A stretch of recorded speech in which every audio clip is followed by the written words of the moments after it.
You're watching Two on One, the internet's top sensation, where two disciples theologian talk to a theologian about the pop culture topic of his, her, or their choosing. Hi, I'm one of your co-hosts, the Reverend Arthur Stewart. Hello, I'm your other co-host, the Reverend Stephanie Kendall. Arthur, it's good to see you. It's good to see you as well.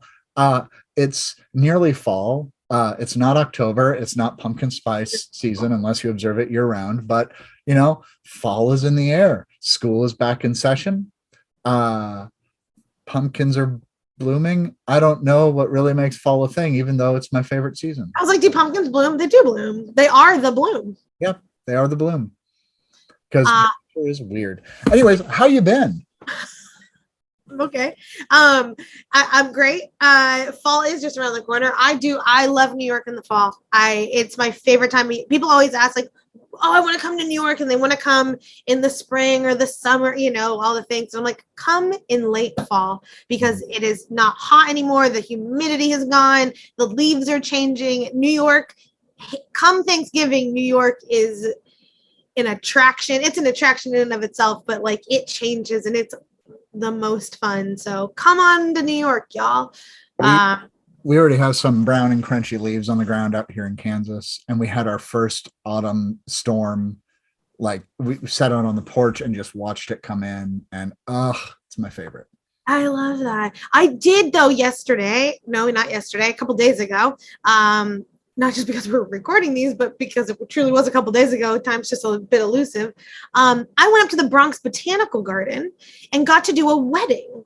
And which is just, weddings, babies, baptisms, all the things that are like the real joys of this job. And it was for just a couple that I have known for years, and they're wonderful.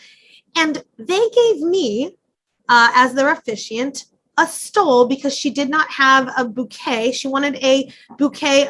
So my stole is all these flowers, and I was her bouquet.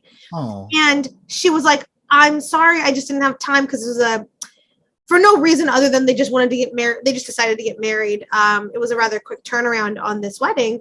And so she was like, I didn't get a Jeff Monroe. I'm really sorry. And I was like, that's okay. But it reminded me to go on Jeff Monroe's website because as he is our lead sponsor, he does have beautiful stoles that have flowers on them. And if you are someone that is looking to do something unique for your wedding or just a really nice gift for someone, using the bouquet as the stole for the officiant was just such a really lovely way to feel incorporated. And I just wanted to share that story and just how meaningful it was for me to do that. And that I know Jeff would provide such a beautiful stole for that occasion as well.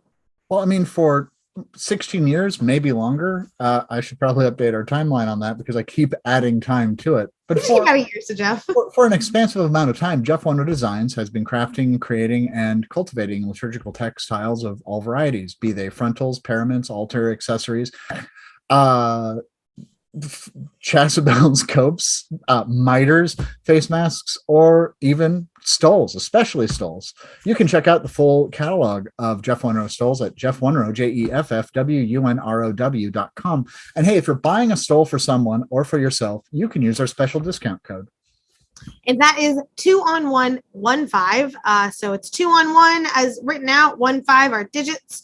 And it gets you 15% off your entire stole order. So if you are in need, if you are going to have an ecologically sustainable wedding and you want your officiant to have your bouquet of flowers, you can buy that stole. And then if you know someone that's getting ordained and you need to buy an ordination stole, you can throw that stole into your cart. And if you are a pastor or you just want to prep for Pastor Appreciation Month, which is always coming up essentially, you can throw that stole that you want into the cart too and get 15% off your entire stole order. I promise you that if you appreciate your pastor outside of October, they will still feel loved, especially if you give them a Jeff Monroe designed stole. So go to jeffwunrow.com, jeffwunrow.com. Hey, also, speaking of Pastor Appreciation Month, sure, it would be a really great gift to give your pastor. What? Do you? I did it 2 weeks in a row. I know what you're talking about now. Okay, Arthur, ask me again. Do it one more time. I'm not even cutting any of this. People are going to watch how we work. Hey, Spiff. Yeah. Speaking of Pastor Appreciation Month in October, do you know what you can get your pastor as a token of your appreciation? Not only your pastor, but your entire congregation, Arthur. You can get them. Are you still watching? Tuning into. Using pop culture to tune in, find God. Tune in, find God, and get renewed for another season. It's good. I promise. Get it. Oh man, Chalice, don't drop us yet. It's a collection of 12 essays contributed by a variety of folks with viewpoints on everything from My 600-Pound Life on TLC to Next to Normal, the musical from years ago, to Schitt's Creek, to Ted Lasso. We're actually right now interviewing a lot of Beyonce. Oh yeah, we're talking to 10 of our 12 contributors because Spiff and I are the other two, and we're interviewing them not even about their chapters. So you can go to chalicepress.com. You can pre-order Are You Still Watching? Just search for that. We'll have links everywhere in our stuff because despite the fact that Spiff can't remember the name of the book, I can too. I can remember in every other space except for the ones where we're on air. So I'm really sorry. It's okay. It's great. But yeah, appreciate your pastor on October 25th and always as well. Hey, can we bring in our guest in just a moment? And can I say this? Our guest, the Reverend Dr. Delesslyn Kennebrew, is sincerely one of my favorite human beings on this planet, like top 10 out of 7.3 billion. And I'm so excited to welcome her today. I know you. I don't even crack the top 30, so this is saying something. I mean, it is indeed. And Delesslyn Kennebrew, welcome to 2-on-1. We are so glad you're with us today. Greetings. Thank you so much for the invitation to share in conversation. So good to see you and so good to have you here. Your lead-in is just the two of us gushing about you, just being like, I love her so much. You all too. It's always a good time. Always a good time. Amen. So, Delesslyn, for those of our listeners and viewers who are not yet in the Delesslyn Kennebrew fan club, can you please tell us a little bit about who you are, what you do, and why you're here? Wow. Well, greetings, everyone. I am Dr. Delesslyn Kennebrew. I currently serve as a regional minister for ministry innovation within the Christian Church Disciples of Christ in the greater Kansas City region. I give leadership to church planting, congregational transformation, innovation, and church affiliation. My heart is for church leaders, especially to lead the church well. And I do feel called to be a pastor to pastors. And so I definitely have a heart for leaders. And I'm always thinking about what's next for the church. How are we, discerning and deciding and developing what's next. So that's a little bit about me. Yes. And I have experienced all of those gifts in you. And I am grateful for people who are called to pastors, because I think that we forget that part of this, the process is that you go through the educational line, you get ordained, you serve in a church, but then what a lot of people I think forget and don't realize is that when you're planning worship, sometimes you can't be fully present in the worshipful mode because you're working, you're doing things, you and God are doing something together. So it's not necessarily that moment of settled kind of faith development and connection. And so to have people that are called to pastors, I think is such a beautiful gift for the church. So thank you.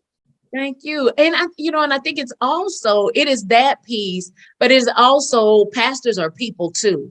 Yeah. And so it is the piece about life outside of the pulpit, as pastors continue to be, spouses and partners and parents and students and politicians and whatever else, teachers or what have you, wherever they may find themselves beyond the pulpit. And also it is their internal life of, who is God calling me to be now? I know I'm here, but what may be next for me and my own discernment. So, yes.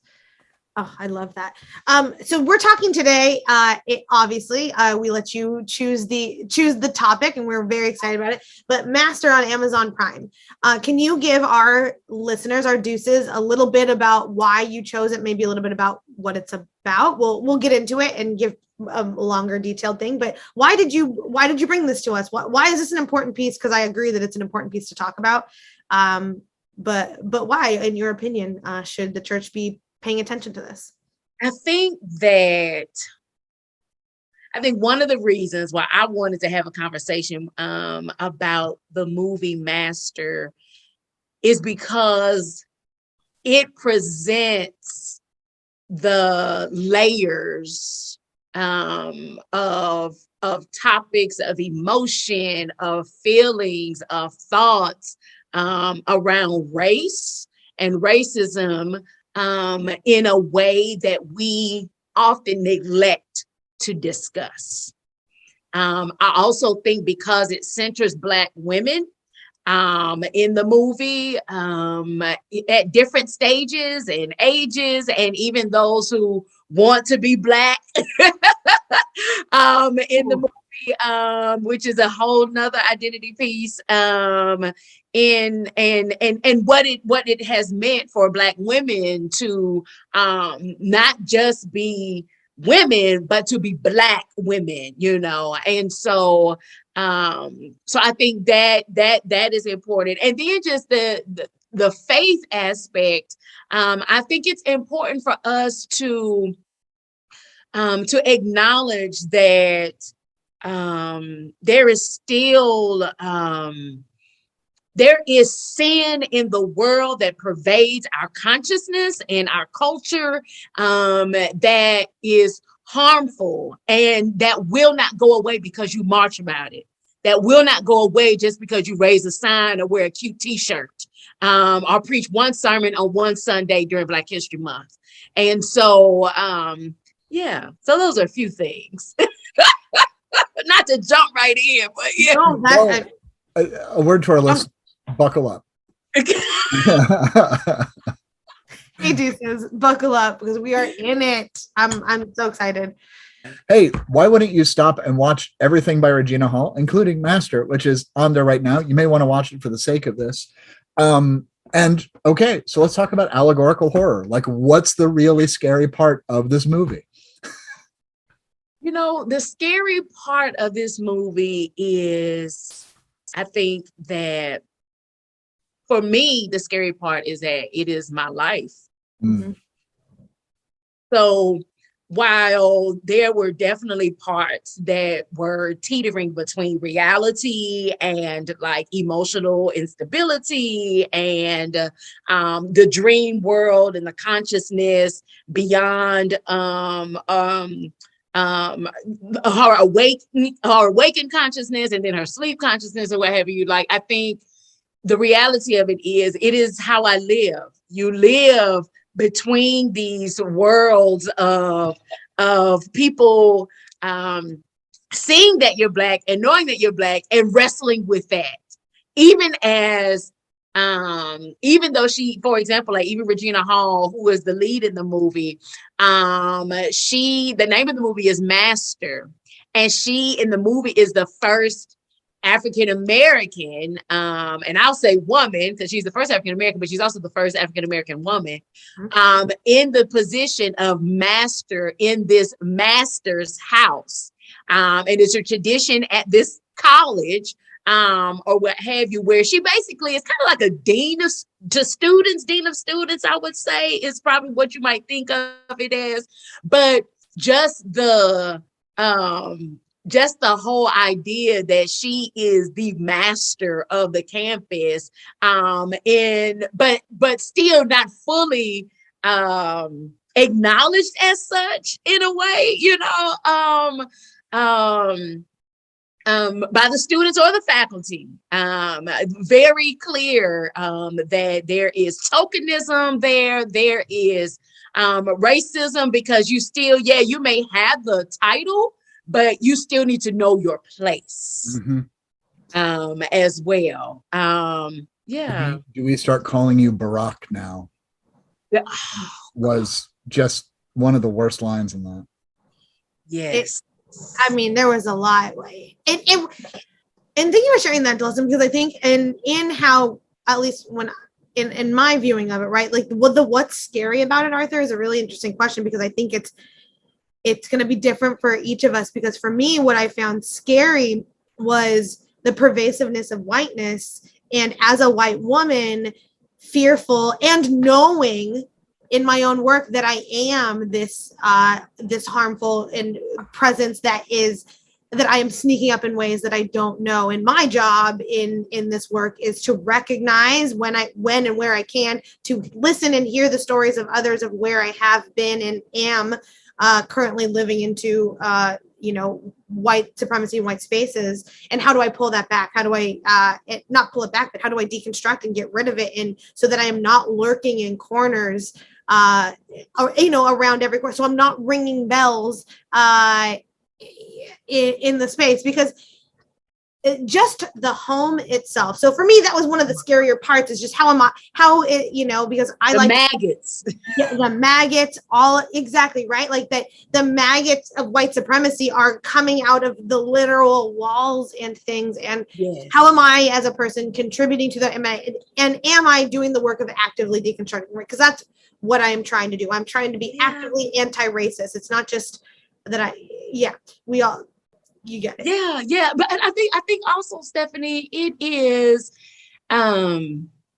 also, even just as an African American woman, and I see like the student Jasmine, who in some ways can't see the racism when it is not centered on Black people as well. So when she's invited to write a paper on I think it was a Scarlet Letter, and to expound upon the racist elements, and it is her white classmate who was like, "Oh, this was easy. You didn't get this. I got a B+ on this paper. It was so easy, And Jazz was like, "There is no racism in this work, or what have you." And so it's also the reality that racism, it can be so embedded that you don't see it. Even as an African American person, sometimes you can miss the racism, not just that is blatantly against African Americans, but also against other people of color, or what have you. So and that can be scary, because yeah. Well, it's a perpetuation of the system. The system, because it is tenacious, does not mean it is worthy. Just the very fact that we're going to continue the title master. We know it's problematic. We know it's been problematic always, but it's problematic in 1866. It's problematic in 1966. It's problematic today. But because it's been there, I joke that I'm the Kansas region iconoclast. I don't care about what their traditions are. I don't care what they've always done. And I think golden calves make the best hamburgers, or golden hamburgers from golden calves. But at the same time, too, I recognize my place as a white man, that I'm going in there and saying, well, I don't care about your traditions or anything else. Change has to be affected, but I think it has to be affected in concert in order for there to be anything in there. I'm sorry, the master thing just made me remarkably uncomfortable. And then the room. Which one? Louisa Weeks. The dorm room. I'm looking up names. Jasmine was in 302. Yes. Which was the same room as the Louisa Weeks, who committed suicide by him. Why wasn't there a little bit more consciousness of perhaps not putting or was there consciousness in it? And that's the pervasiveness of the system. If the system's broken, but it benefits the people in power, why not just keep doing the system? Right. Because remember, at the new student orientation, the students knew. Absolutely. That was like the scary room, if you will. And they were like, oh, she has the room. But they never tell her what happened in the room, or what was, she kind of discovered that later on. But the fact that you can be in a position to know that this space, this place, these people can be hurtful and harmful to you, your person, your humanity, and you will still allow people to walk into spaces that are not safe. White supremacy does not set up, particularly Black and brown people, but like kind of anyone for success, right? You've got 8 Black kids or African American students on campus, I think is what the number when she gets handed in the bathroom. Yes. And you're saying of all those students, you pick one of the 8 to place in a room in which to be harmful. Like that's just. And you want to, it's going to be under the guise of, well, she's got we put a white woman in there too, and it's like, it's okay. It's like, there's no thought for the flourishing, not just the acceptance, but the actual flourishing for Black and brown people, but particularly Black and brown women in fully white spaces, and as academia, it tends to be. Yeah. And, and the other piece with that, meeting in the bathroom. So there's something, first of all, just about women, when we go to the bathroom in groups, it's going to happen. Yep. And that's, right, we go to the, girl, come with me, girl, check my makeup, what have you, for whatever reason, but it's also something when Black women come together, and when they were having that conversation, first of all, what I noticed was it was an hour into the movie before she had a conversation with a peer who was an African American. Yeah. It was like an hour into the movie. And so that to me it spoke volumes, but it was also the reality that, look, racism didn't just start in the 1950s. Mm-hmm. Like this has been going on for hundreds of years. Like our country was founded, with racism and in the presence of racism. And so it was just a reminder of how you can just how long you can go without even acknowledging how the necessity that for community that African Americans need. And then when the 2 white girls walked into the bathroom, it was almost as if they were it was like they were interrupting something that should not have been happening. Yeah. Because the Black women, the students, they immediately felt an awkwardness, and I felt it because I felt that before, where I could be in a group of people who look like me and who get it, and then someone who is different walks up, and in some way you either have to adjust, be quiet, figure out what they want to talk about, and that's kind of how it felt in the movie. Go ahead. It's code switching, but it's not. It's room reading. I always say as a gay man in Kansas, I know if I can say husband, spouse, or partner when I'm talking to any group of people. I know how to downplay my non-traditional family if it's a space in which I'm not safe. I know it intrinsically. I know it immediately. I also know 3s on the Enneagram can walk into a room and immediately read the whole damn thing and become but I think that's something people learn in the minority.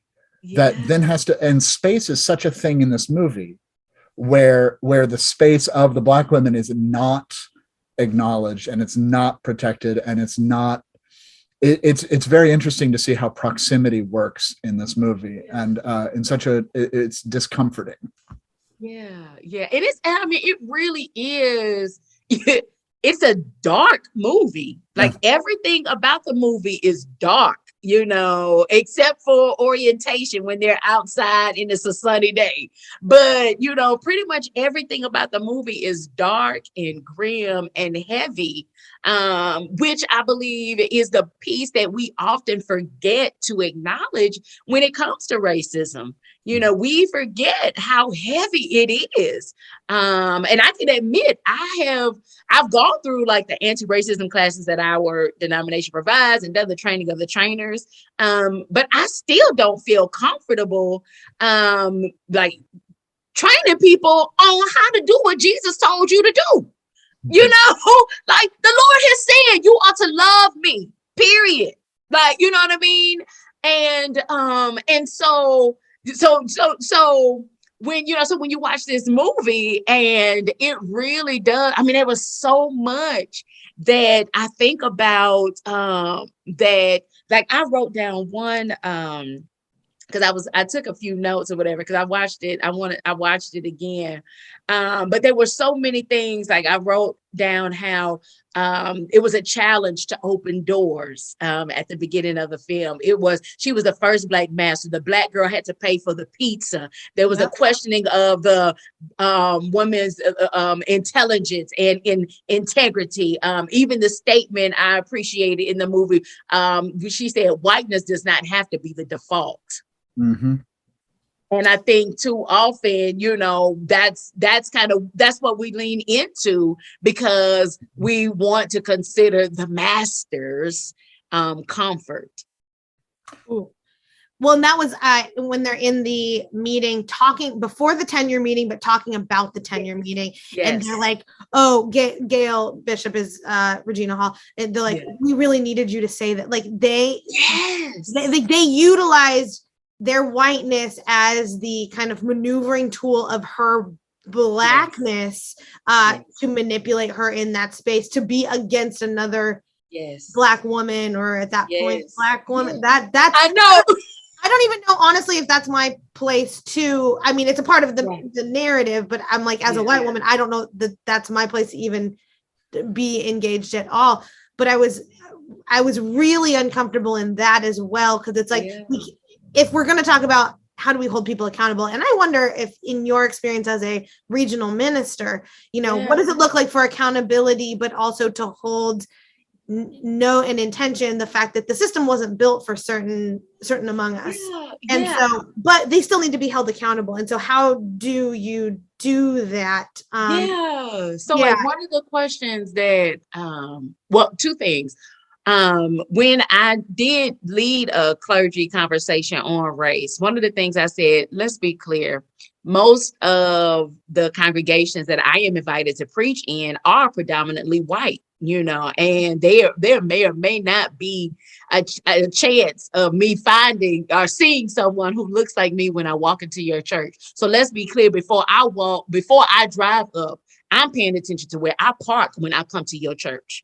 I need to be able to park where I don't have to back out and get blocked in. I park where any church I visit, I park where I can get out the parking lot. I know where the exits are. Most of the time I don't go to the bathroom because I don't know y'all. I just come, I preach the word. I do exactly what you asked me to do, and that is it.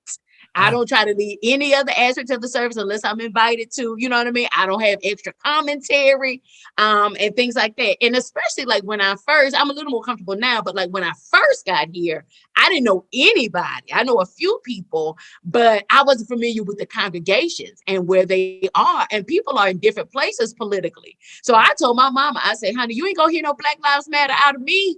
And, because I'm the only one in the room. And I don't know what might be meeting me when I come out that pulpit, in the parking lot, and so there's that piece. And the other piece I shared with them, just even asking, when is the last time you had a person of color preach in your pulpit? Mm-hmm. Not me, but when is the last time you reached out to a person of color to preach in your pulpit? Just that gesture alone makes a difference. Absolutely. It's been a fascinating thing of serving a very white congregation in a very white city in a very white state. The discussion of racism is honestly, it's written off as well, that doesn't really affect us. And it's like, but it does, because if you don't see the water you're swimming in, you can't see that you're swimming in this water. It's been a fascinating thing having a daughter who is of mixed heritage and is far too beautiful to have been biologically related to me, and how she navigates that water. and how like there was an incident where a white boy used an epitaph against my daughter, and the principal was shocked that I said, I want this kid suspended. I want to talk to his parents. We are incredibly upset about this. And this is your only warning before I show up with a news crew and a clergy collar. Yay. And my daughter was like, well, what's the big deal? I said, no, people don't get to use that word. They do not get to use that word with you. It's not, and it's fascinating to watch. It's fascinating to watch my daughter where she says, well, where I said, we've had to talk about what it means to present as Black as opposed to present as white, and how people of mixed heritage or mixed race, like ultimately she's going to be identified by people no matter how she identifies and everything else. Can we talk about Liv for a second? Stephanie, you alluded to it, or to her. And I want to make sure our listeners and viewers who may not have seen this movie, Liv is a professor who is very light-skinned. And one of the plot points in the movie is that she may be white, she may be of mixed heritage, she may be Black, or she may be white identifying as Black, or this and that. And it's left ambiguous on purpose. She's also been, for what it's worth, and this was something that really pained me in the whole thing. Liv is Gail's only other Black colleague for 7/8 of the movie, because this plot twist happens at the very end. At the very end. And she shows up for her in really meaningful ways as another Black woman, and one of those things. And I will name early on, I was like, there is something different about the way in which they both present. As a white woman, you just kind of notice there's some language things that Liv uses that you're like, that seems, as someone who lives in a predominantly Black space right now, and Black and brown space, there's just some words and how she said it that it made me go, that doesn't seem necessarily as someone who is, it seemed a little off. I just want to name it that way. And so, but the pain that Gail feels in this betrayal, or as she kind of feels it, it felt very much like a pastor losing their pastor, like having to reconcile because someone, and I don't know if I'm reading too much into that, but it felt very much, you've seen Liv show up for Gail in lots of different ways and vice versa. And then all of a sudden to have this thing happen in which it changes their relationship so drastically, so quickly, that pained me for Gail, as I think about congregations who lose the person that they have gone to for guidance and help and support and care.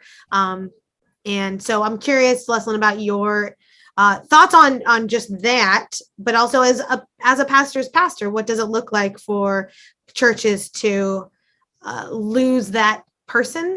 And is there something that this movie teaches us about how we can do that well? It's so interesting because actually just yesterday I led a congregation through the covenant of closure because their pastor is retiring. So just yesterday, I was kind of in that space of acknowledging the work and the ministry and the leadership of this pastor to a congregation who is now without a pastor. And when I was reading part of the covenant of closure, it is very clear basically about the boundaries that are now in effect immediately. Basically at the close of the service, this person is no longer your pastor. This person is no longer available for you to call, for you to make hospital visits, to do weddings, funerals, or any of those life events that you anticipated that they would be available for.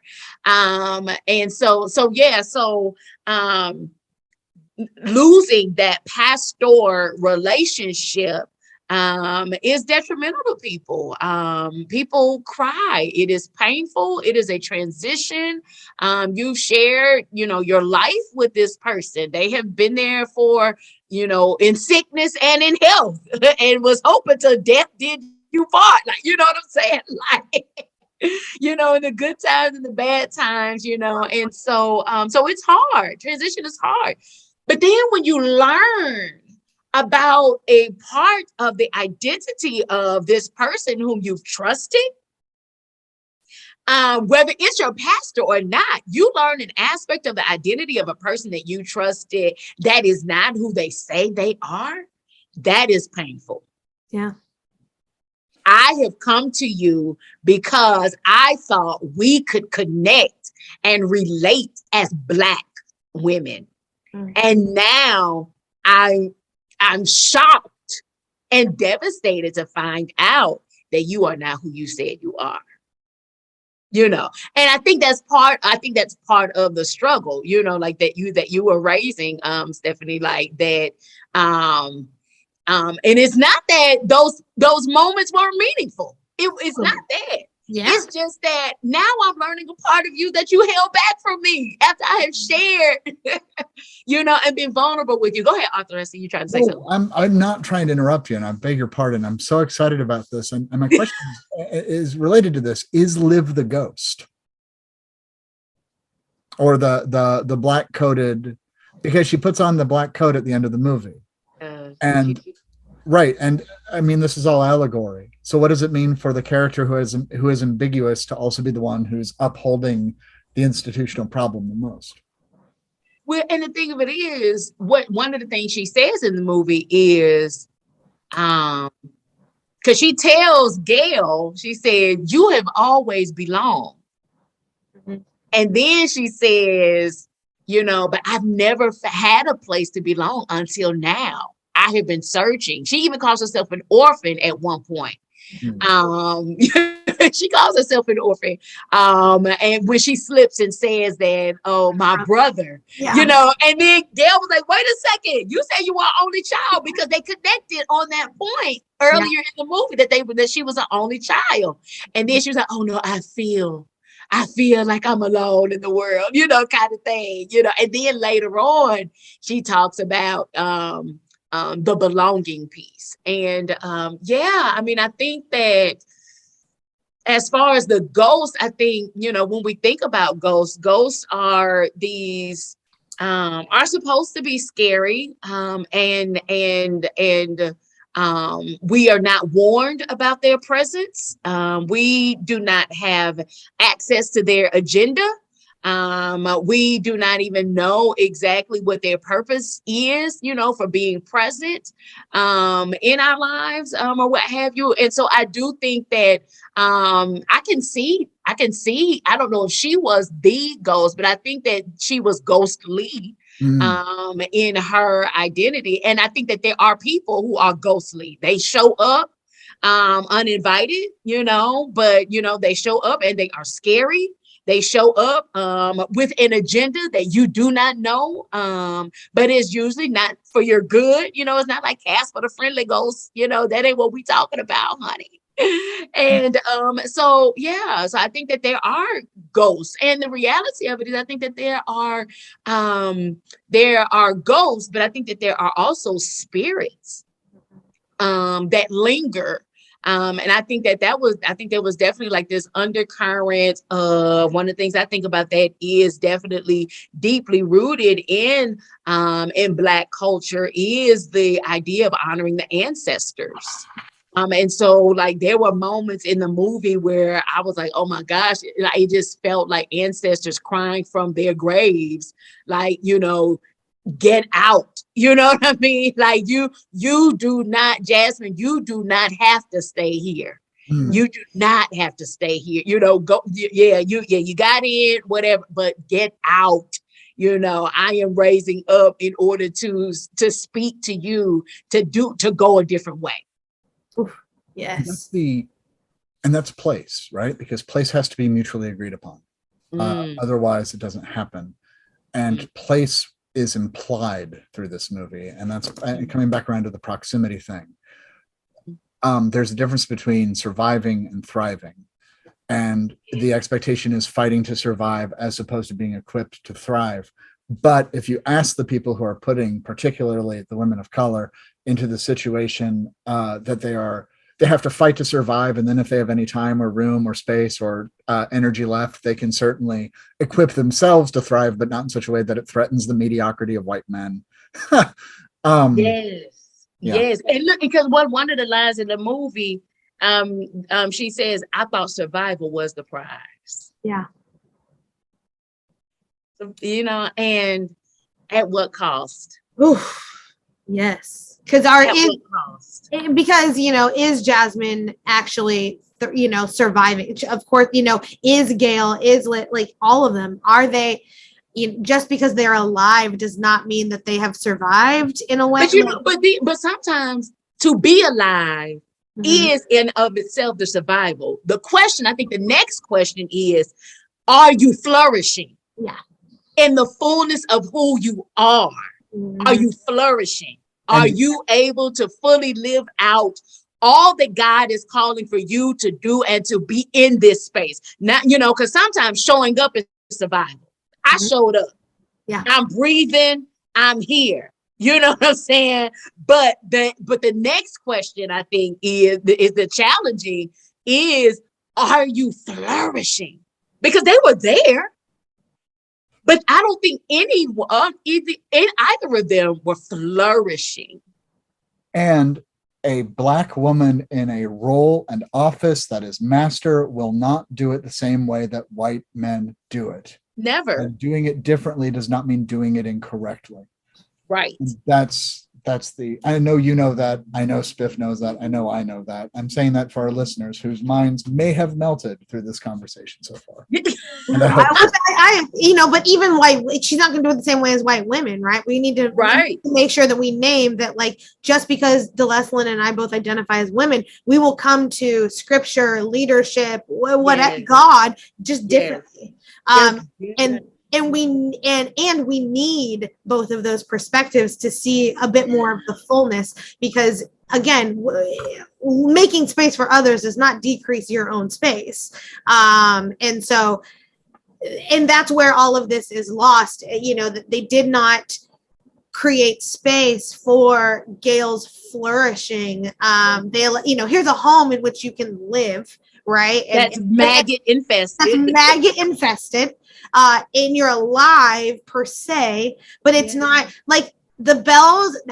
The soundtrack of this movie I found to be really interesting. At the very beginning, you get the drums, it beats you in. You're like, okay, there's a tempo that is set for this entire thing. And then it's punctuated by these bells every once in a while Gail is in the house. And it was one of the things that I wanted to bring to this conversation, which is, so those bells were clearly in the quarters of those that served the home, right?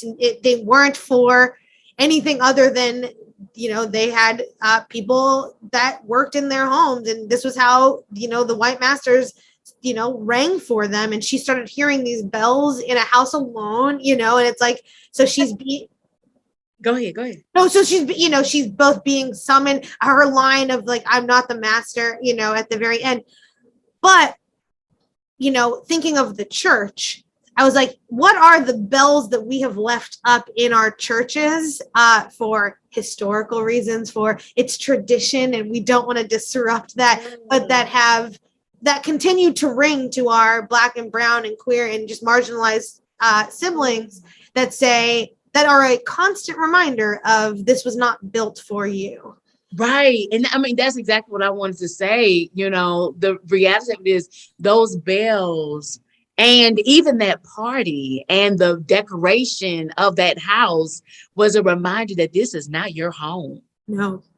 This is not your home. We are allowing you to be here. We are allowing you to be here. And I think that is the question for the church. In what ways are we just allowing people to hold space, to hold office, to hold position, to be your pastor, in what ways are we, and how does that add that type of attitude and that perspective, insult, or dismiss the humanity of the people that you are, quote unquote, allowing to be in those spaces, or what have you. So yeah, I think that's real. I think bells are going off every time certain votes happen. I think bells are going off every time certain sermons are preached, every time certain Bible studies are led, every time a certain financial decisions are made, and the way that those resources are allocated. I think that there are certain bells that are going off around race, around gender, around sexual orientation. I think there are bells going off even as it relates to next generation and children and youth and young adults. So I think bells are going off all the time. All the time.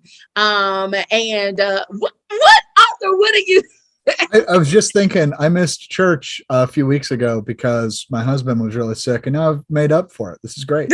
And I'm not trying to interrupt. I literally was just thinking this is a word, and my heart's overflowing a little. Sorry. Yeah. I serve the church. Park Avenue Christian Church was the oldest continuously worshiping church in our denomination, and we have the original register of like who was in those official, those first meetings, small gatherings, and they're all old white settlers, and we hang them on the wall, and we are currently served by the park's first Black woman and first woman pastor, and it's one of those things where it's like one day we just took them off the wall because it felt a lot like those bells that said like you're a part of this history, but in a really specific way, in that you weren't allowed to be here. Or like the bells for Gail in her home. It's not that they forgot, it's that they recognize that those bells are a part of actually her history and history within that home, like her ancestors' history within that home. And they were very intentionally made for her. And then left there because they associate them with her in their whiteness. And she just hears, like, they were just bells of white supremacy every time they rang. And then go ahead, I'm sorry. No, and the church is wrought with bells of white supremacy in our spaces. Mm-hmm. Yeah. And what does it mean for us to acknowledge the clutter in these spaces and not do anything about it? Because there was no point in the movie where she started taking things off the walls, removing the statues, removing the bells. Like there was no point in the movie where she began to take those things out herself, or where anyone else joined with her or raised the question to say, hey, why don't you remove these things? She's supposed to be grateful. She's supposed to be grateful that she's a part of this history. And I'm curious but like Arthur, I'm assuming that you're the first openly gay pastor at your church. And I'm sure that there are in a similar realm ways in which you are expected to be grateful that they have taken this, given you this call, taken this chance or whatever, it invited you into their history in a way that is meant to be like, well, look at them, look at how it's meant to lift the others up, and maybe not say your gifts that God has given you make us better because you have diversified and given us a new understanding of how God is at work. Well, I don't think we've touched on it yet. There's also the whole model minority thing that is ultimately the challenge in it, right? If you're the pioneer in the right. Okay. So we have nods of agreement. I'm not. Yeah. Oh, that thing was right in the middle of the movie. You get a promo for Ancaster that is just like, oh, look at how great we are, and it set against the movie that is just killing people in body and spirit. Right. Oh my goodness. Yeah. And then there was a moment to that point where where Gail tells Jasmine, after Jasmine goes to the hospital that first time, and she's in the hospital, and she basically is like, I survived, so you can too. And she tells her, because I wrote this down because I was like, oh, this is a good quote. She said, you can't quit. It's not a ghost. It's not supernatural. It's America. Mm-hmm. It's everywhere. You can't get away from it. It follows you. Yep. So a few weeks ago, I'm not going to give away the fact that we pre-record with our guests sometimes. And our timeline is murky. but a few weeks ago, I think it was the lieutenant governor of Texas at CPAC suggested that the Constitution was not written by aristocratic 20-somethings in Philadelphia, but rather that God penned the Constitution.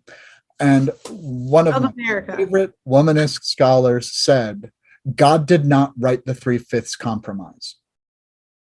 Simply. And I think I've just held on to that for, we've never addressed as a nation. We've tried, and people have been voicing it, but I don't know how the church could become pioneers in actually naming and dismantling.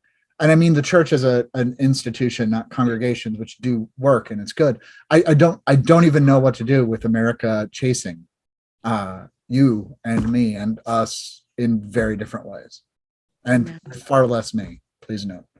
Yeah. I think part of it is just the acknowledgement that we got some skeletons in our closet. Mm-hmm. And these skeletons and while sometimes we want to, we will say, oh, that's racist. Oh, that's, whatever, some other ism. But we will still hold it in place because it privileges. Mm-hmm. It's real comfortable. Certain folks to hold it in place. Which is why people can preach about you. You can preach about racism all day, or preach against racism all day long. You can be, oh, I'm anti-racist, da da da da da da, and I am, you shouldn't be discriminatory. We shouldn't be oppressive, da da da da da. But I want to check who are you inviting out to lunch, out to dinner? Who do you work with? Who are you allowed to preach in your pulpits? Like very practical things. I had a church one time tell me, oh, we believe in diversity. We believe in multiculturalism. And we just wish people would just come, da, da, da, da, da. And I let the lady talk. And she went on and on singing their praises. And I listened. And when she finished, I said, well, when I came here to preach just a few weeks ago, I didn't see anybody that looked like me.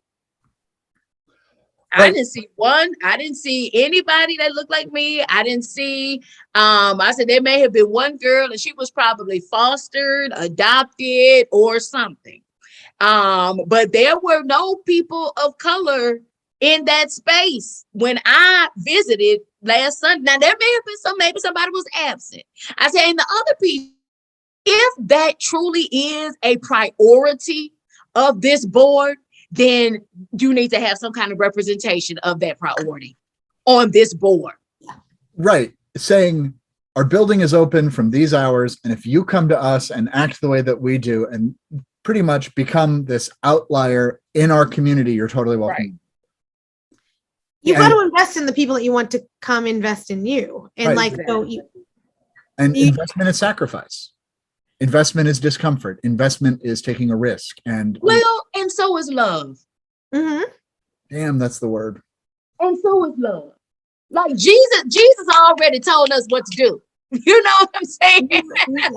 Yeah. We add all kind of pretty words and fancy words from the academy, from different scholars. But at the end of the day, we are called, we are commanded to love. Period. Amen. And love is going to take all sorts of, yes, we have people, it's going to take all sorts and all types, and you have to start somewhere. And that, I think, is, at least in some of the work that in people that I've been engaged with, they're very hesitant for the first step. And I want to be like, don't be hesitant of the first step. If anything, you got to be hesitant of maybe like the 29th step, because you have so many ways to go. But the first step is to try. One of the best tools, at least in my whiteness, that I like to encourage others to get comfortable with is the apology, just because you're gonna misstep. But if you're gonna do this work, if you can believe in anti-racism work all you want, but if you haven't lived it, if you aren't living it in practice in your community, right, it doesn't do any good, right? Like, right. And so you've got to get in there, and you're going to misstep, and you've got to learn to apologize authentically and keep going. You've got to learn to keep going through the discomfort. And that is both hard and very simple and very. Go ahead. No, and it's God, we do have the commandment from God. Arthur, I love your, when it was like, God did not pen the Constitution. No, because God does not write God's own oppression. So of course God is not writing the 3/5 compromise. Like, that's out of this world insane. Yeah. And so God's not writing God's own oppression. And if the God resides in every single one of us, we are not meant to live in these marginalized, oppressed lives. We're meant to live in liberative spaces. We've just got to actually take that first step and be in community to do so, and to help others, and to help others live into their own liberation by making sure we aren't oppressing them, not by saying, here's how you can do it in our space, but by saying, what do you need for your own liberation, in which I need to step back, or I need to do something of my own work. Yeah. And I appreciate you saying that last question, because I think that's part of it. I think being bold and courageous enough and humble enough to ask questions, not just of Black people, but of all people. Just ask questions. Why? Just help me to understand, what you meant by that. Help me to understand why you said that. Help me to understand why you interpreted this way. Help me to understand. I think will help move the conversation at least a little further down the road. Well, and I think even you brought it up, and this got brought up in our Simpsons episode a couple of weeks ago when they were leaving church, and Marge is stuck in the parking lot by herself, and there's a blizzard, and she's just the last one there. And you saying, like, you come, you take notice of where you park, you don't use the restroom, like, so you're showing up in a space to deliver God's word and aren't even tending to your own humanness in ways that you may need, right? Like, it can be really harmful to your body in lots of different ways. And so making sure that our churches are asking, Delesslyn, we would love for you to come preach. What do you need to make sure that you can bring the word of God, feel comfortable, feel safe, all the things. What does safety look like to you is a question that I love to ask congregations, because it is very different for each of us. As a woman, I too look at where I park. I will never be in a parking lot with just one other car. Like, and I won't park next to it. I will give myself space. I will hold my keys, just the things that as women we are taught. Right. I'm a white woman, and I have all sorts of more knowledge than my Black and brown sisters who have that same concerns, but on an exponential level.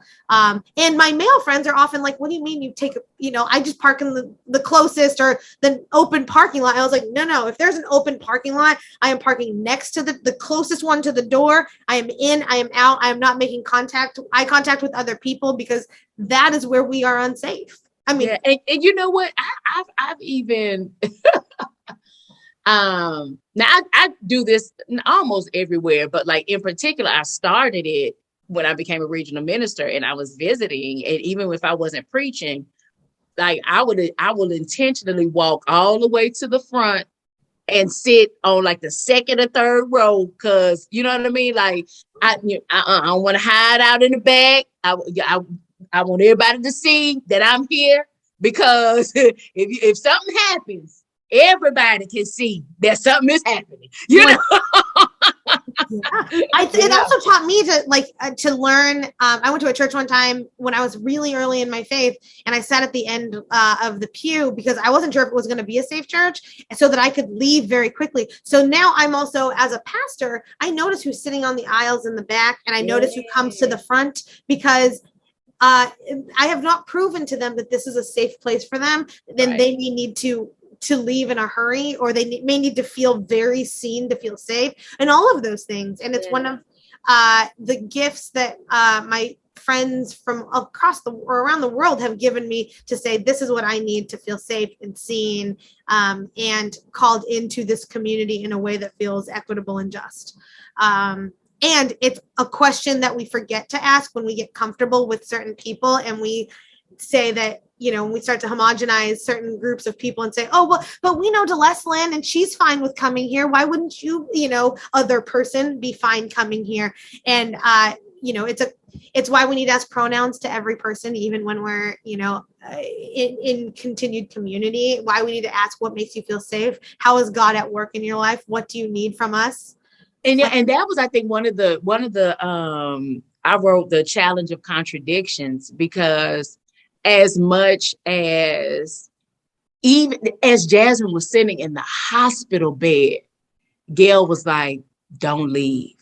Yes. Jasmine said, I want to go. I want to leave. But Gail was like, stay. Mm-hmm. And I think sometimes, it's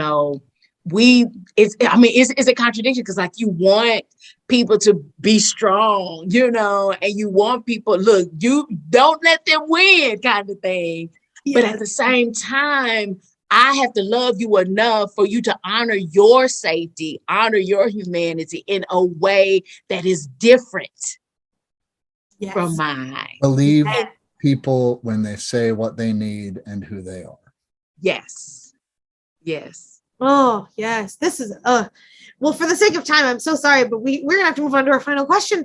But I mean, I know we could have this. We just scratched the surface of this movie, and we could have this conversation all day, my friend. Yes. But the Reverend Dr. Delesslyn Kennebrew, it is just, you're one of our favorite people for a reason. You're one of my top 10 favorite people on the planet. I was saying that when you were in the waiting room. Like, I love y'all too. We're so grateful that you were here and sharing your time with us. As you know, our final question is always one of the same. And what is the biblical theme, narrative, character, verse, whatever that you are most reminded of in Amazon Prime's Master?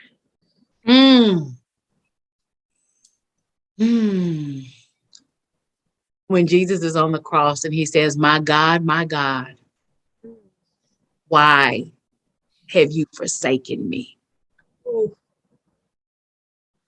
And I would probably even say, my God, why have you forsaken us? I think in so many ways people feel forsaken because every day we have to navigate these waters of racism, systemic racism, embedded racism, oppression, in all of its forms, microaggressions, macroaggressions. And there are moments where we, in our humanity, I think that's the thing that Jesus is asking, my God, why have you forsaken me? You created me and you placed me in this space, in this place, at this time with these people, for such a time as this. And I do feel called to do this work. At the same time, the challenge of contradictions, I feel forsaken. Oof. Yes. Yeah. Yeah. Arthur? Oh, that's good. I'm going for the book of Acts. There's the story of the 7 sons of Sceva. And the 7 sons of Sceva go into a house that is possessed. And they believe they have the magic words. And they say, by the name of Jesus Christ and the Apostle Paul, we cast you out of this house. And it's one of my favorite stories because the demon goes, well, Jesus I know, and Paul I know. All I know. And who are you? Well, who are you? And the next line is, and they were chased out of the house naked and beaten. And it just reminds me of that. It's who are you to come into this house? Like, who is it?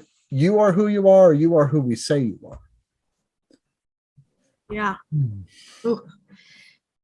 Mine's a little more, I think, a one-to-one comparison, but at the very beginning of the movie, Gail talks to them all and is like, the thing is that you cannot, like, you have been, this experience has changed you. You have moved out of your house. You cannot go home. Welcome home. And this is here. So I'm going to go with the John 4, which is, no prophet is welcome in their own home, because there's something that changes each and every one of us through experience, through relationship, through, all of it. And Jasmine is changed, not in just like the bad ways, but she has moved away from her family. She has moved, all the things that happen to us in relationship and experience that irrevocably change us. and you are not the same. You cannot go home because that home is no longer yours because you are not the same. And so I'm going to go with that. It's also in Luke. There's the, no prophet is welcome. You can't go home. So Mark 6, I just preached. Oh, it's also in Mark 2. Yeah. So it's all over the gospel. You can't go home. But I think what it's really telling us is to recognize how you have changed. It's not that you can't go back to the place. It's that you have been changed. And so when you go back, recognize that change has happened. Yeah. Well, Delesslyn, it's an honor, it's a privilege, it's a joy, it's a gift for you to come on 2-on-1, and we thank you very much. Friends, this is a reminder that we are back and we are celebrating all of our contributors who have contributed to Are You Still Watching? Using pop culture to tune in, find God, and get renewed for another season. I thought it was so clever, and now I'm like, why is the title so long? Anyways, it's out from Chalice Press, October 25. You can pre-order it. Additionally, go to jeffwonrow.com, buy all the stoles, buy everything, sell them out, make him work like crazy. It'll be great. You can go to jeffwonrow.com and use our promo code 2on115 at checkout. Yes, I'm in just a space of like I could talk to Delesslyn forever about this. Like, I'm all riled up now. Like, good luck anyone else for me today. Well, friends, we'll be back again, and hopefully Delesslyn will be too with us. But until then, deuces. I am the Reverend Arthur Stewart. I'm the Reverend Stephanie Kendall. Reverend Dr. Delesslyn Kennebrew. Thank you all so much for this opportunity to share today. Thank you so much. Get more 2-on-1 at 2on1project.com.